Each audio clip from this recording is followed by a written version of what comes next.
সন্তানের ভবিষ্যৎ যারা নষ্ট করে তারা আমার শত্রু। ওরে আমার শৈলে, তোমার ওই ছেলেকে ঠিক রেখেছিল, কার অনুমতিতে ওই দেবকে তিনি নিয়ে এসেছে। আজ ভোরের ফ্লাইটে তার দার্জিলিং যাওয়ার কথা ছিল, কেন তাকে ডেকে নিয়ে এসেছে? চাকরি নাকি বাড়িতে যাওয়ার জন্য কান্নাকাটি করেছে, তাই আসল কথা তা নয়, আসল কথা হচ্ছে তোমরা চাও না আমার ছেলে মানুষের মতো মানুষ হোক, তোমরা চাও না আমার ছেলে 10 জনের একজন হোক।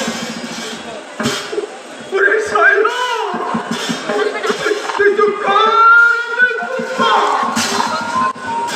শুধু ভগবান সাক্ষী, আমি তোমাদের সাবধান করে দিচ্ছি বাবা, আমার সন্তানের ভবিষ্যৎ নষ্ট করলে তার বল কিন্তু ভালো হবে না। তেলে ধরে খাওয়াচ্ছি এই 4 তলা বাড়িতে আমি তোমাকে বসবাস করাচ্ছি।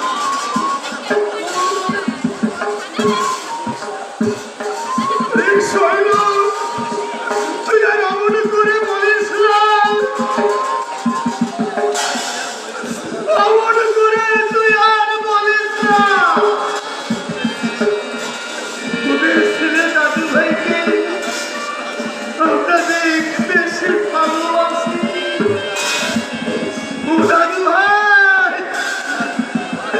দাদু ভাই যে আমার বুকের পাগল, তোর পায়ের চোখে মনি।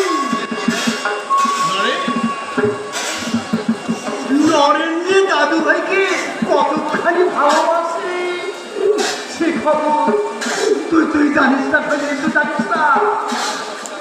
5 বছর আগে যখন তোমরা দেবুকে মামার বাড়ি পাঠিয়ে দিয়েছিলে, নরেন 7 দিন ভাত খেতে দেয়নি, দিন রাত শুধু কেঁদেছে। সে খবর তুই রাখিস না শৈলে, সে খবর তুই রাখিস না। জানি জানি, মায়ের চেয়ে যে বেশি দরদ দেখাই তাকে কি বলে জানো বাবা? তাকে ডাইনি বলে।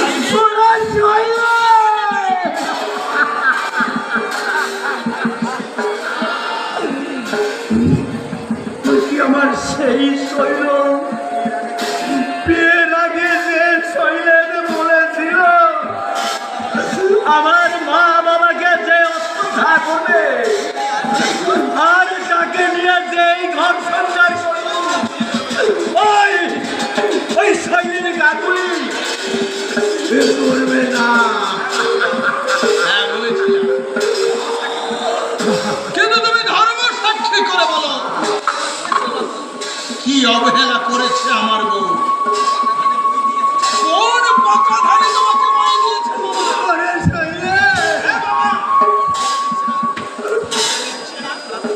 করতে দিচ্ছে না, সে কি জ্বালা যন্ত্রণা দিচ্ছে তোমারে?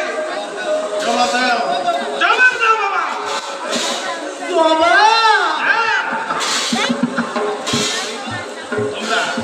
তোমরা অকৃতজ্ঞ বেঈমান। শুরু এই সংসারে আসার পর থেকে এই সংসারের শ্রীবৃদ্ধি হয়েছে। তোমাদের ছিলটা কি এই কেরানিগিরি করে কোন কাজটা তুমি করতে পেরেছো?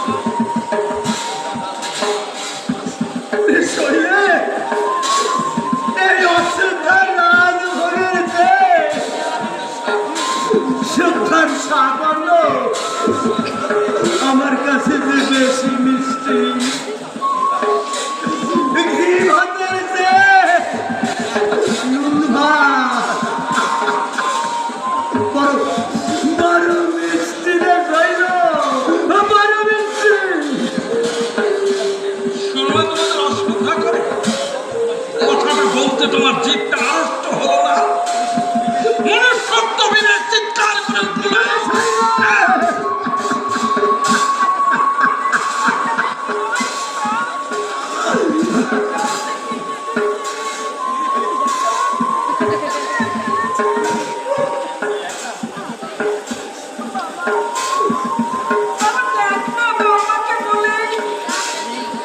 তবে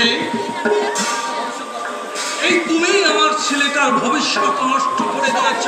হ্যাঁ মা, ধৈর্যের পরীক্ষা নিচ্ছ তোমরা। আমার সন্তানের জন্য আমার কোনো মায়া নেই, এই কথাটি তোমরা কি করে ভাবলে? আশ্চর্য তোমাদের মনোবৃত্তি।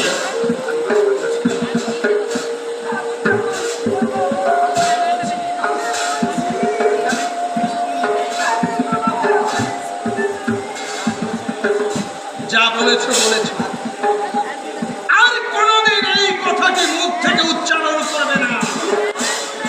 এই সংসারের ভার যদি খেতে হয়, আমাদের কোনো কাজে তুমি নাক গলাবে না। যার সৌভাগ্যের তোমরা,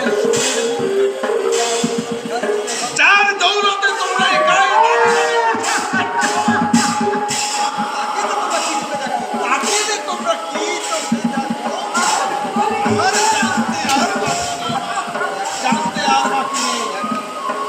তবে একটা কথা মনে রেখো মা, তুমি স্নেহ করলে অপর পক্ষ তোমাকে স্নেহ করবে। এই জিনিস কোনোদিন এক তরফা হয় না।